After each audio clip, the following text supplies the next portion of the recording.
Hey guys, welcome to my channel. Thank you so much for stopping by. Listen, I want to get right into this video. I'm not using my platform for politics or anything like that, but this is something that the Lord showed me, and now he's given me the opportunity to speak this all to you. A few weeks ago, I saw something on the news where Mayor Jacob Frey was at a peaceful protest in Minneapolis, and then they called him up and wanted a yes or no answer on whether or not he will defund the police, the Minneapolis police. Well, defunding, there's a lot involved in that. It's not a yes or no answer. It's not even something that he himself could make a call or a shot. But now, from what I understood, when everything first happened with George Floyd in Minneapolis, when all officers involved in the death were just walking free, they were at home, he was very, very, very vocal about wanting their arrest. He was very vocal about the injustices, right? More vocal than we've ever seen anyone. And as you see, as time went on, we realized the entire, people all over the world were involved, from, Berlin, Iran, all over Germany. There were peaceful protests. And I think in a few places it got a little crazy, but for the most part peaceful, right? Now, my brothers and sisters, I need you to realize that this time is very crucial. It's a very crucial time, and this is not the time to be viewed as irrational, be viewed as having the inability to think and to reason, that you have no spatial thinkings, you have no ability to sit and to give an argument, listen to an argument, compare sides, and come up with a mutual agreement or something. I think to call him up at that moment and to say, are you going to defund the police or not? And he's looking like, what? And he says, well, if yes or no, which is what they said to him. And he said, no. So they booed him and started to chant, go home, Jacob, go home, because his name is Jacob Frey. And you see him walking off looking really deflated. He was able to speak to a reporter on the side on camera, and he spoke and said, listen, I'm all about, righting the injustices that's been done, and this thing that happened, it was wrong. People of color, people in general, minorities, anyone.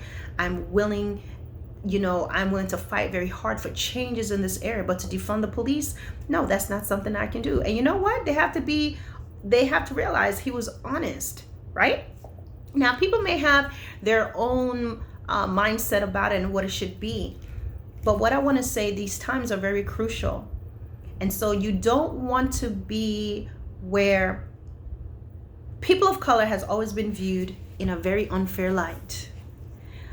A rumor was made up about people of color, that they're brutes, that they're uncivilized, they cannot be reasoned and rational, or you can't rationalize with them. They need to be caged, they need to be controlled, they need to be quarantined, and if anything, we can just drop them in the bottom of the ocean, right? And that'll be it. Yay! Or just, ship them off and put them somewhere together. That will be the ultimate happy moment for some people. So what happens, my brothers and sisters, is if you're not a Christian, I can understand. I can't talk to you really about God, because that's not what you want. You're gonna go by reason and hey, we have a right to be angry and we have a right to protest. I think you have a right to have a peaceful protest, but I think it is very important that we are able to sit at the table, you don't want to feed into the impression that all black people know how to do is be loud, burn stuff up, and argue.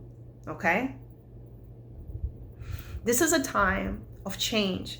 I want to tell you that I knew that when I saw the nations, different people raising up and white people standing with black people, I'm going to tell you honestly, that's probably the only reason why they did not just totally eradicate a group of black people. If it was all black people doing that, I believe that it would have been something where it would have been a whole different situation. But because there were different people that were standing with the black people, the people of color, there was a difference. And just the murder of George Floyd was just horrifying. We literally watched. To me, it was like when Eric Garner died. Like, he was saying the same thing, and they would just, oh my gosh. Then you saw him just there. You saw his eyes roll up in the back of his head and all of this stuff. But this one was just even more horrifying. And this has been going on for a long time, right? I remember the very first time seeing police brutality up front ever in my life, was the Rodney King beating. Like, just seeing it, I was so shocked. I remember sitting there watching the news with my parents and horrified, right? So now things are changing.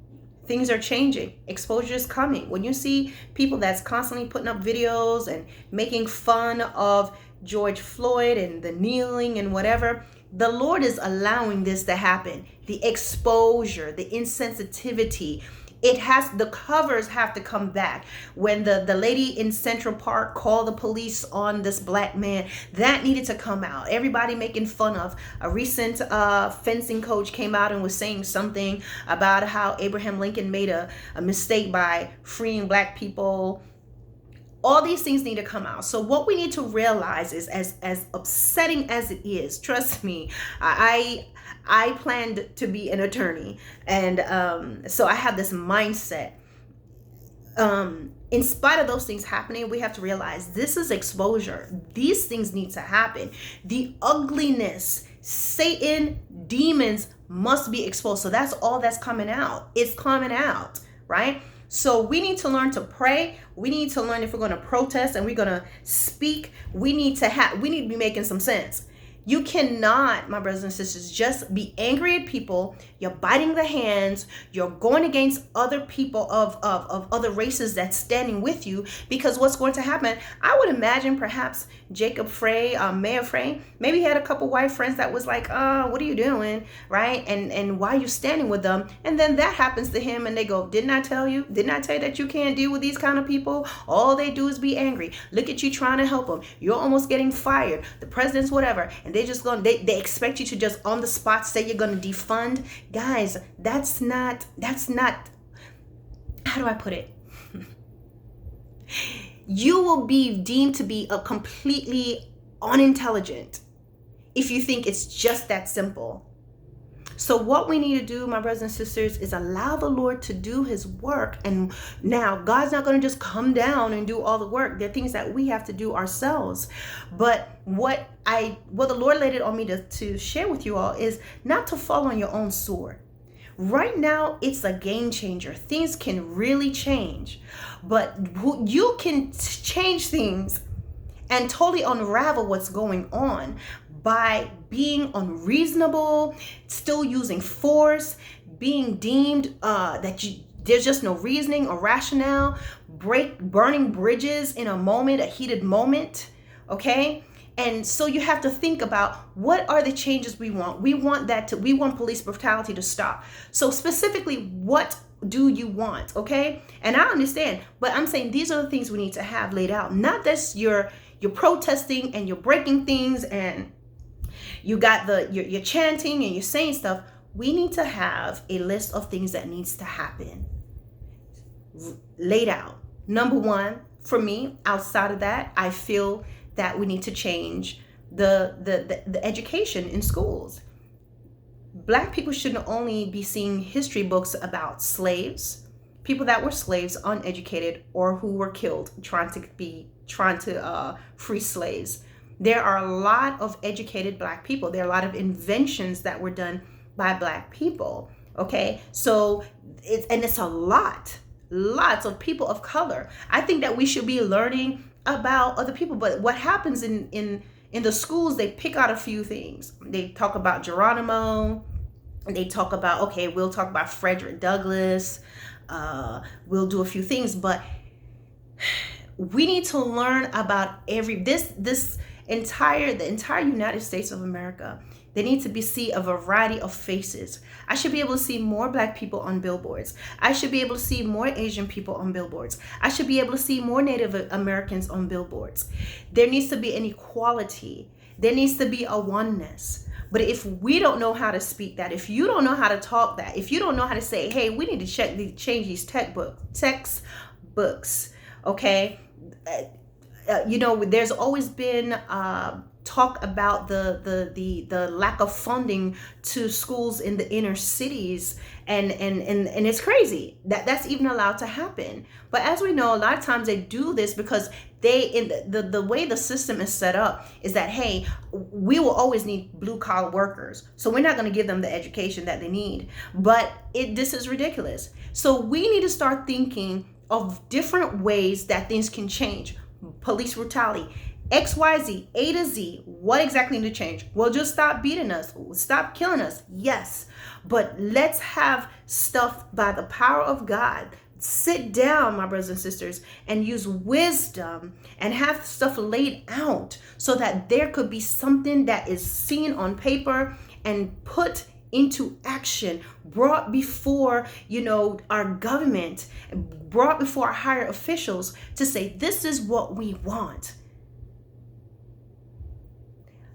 This is a game-changing time. And all I'm hearing and what the Lord has laid in my heart to speak with you all is, it's no justice, no peace. That's a chant. That's the protest. But they also have no forgiveness, no peace, my brothers and sisters. You will find that if there's still bitterness and hurt, because the hurt and the pain and the history of Black people in this country is horrible, horrible, horrible, horrible, terrible. The Native Americans, awful. The Mexicans, terrible. Like, there's been a lot of bloodshed here. So I do not take anything lightly to say, oh, it's no big deal. But what I'm saying, with that being said, when things, after all those years of this horror, when things are changing, you must approach with caution and use wisdom and use knowledge. And you must have something solid to put on that table, and not that you're yelling and you're screaming and whatever. This is very important. Do not speak the language that they think only Black people can do. That's all y'all know how to do. Now, I am American by naturalization. I've been in this country since I was 8 years old. I served in the military for over 20-something years, and I retired. But I'm naturally Jamaican. So in Jamaica, everybody's Jamaican. Whether they're white, there's white Jamaicans. They look white, they look Chinese, they look Indian, all of that. But we're all Jamaicans. There's no Asian Jamaican, African Jamaicans, Indian Jamaicans, white Jamaicans. No, we're all Jamaicans.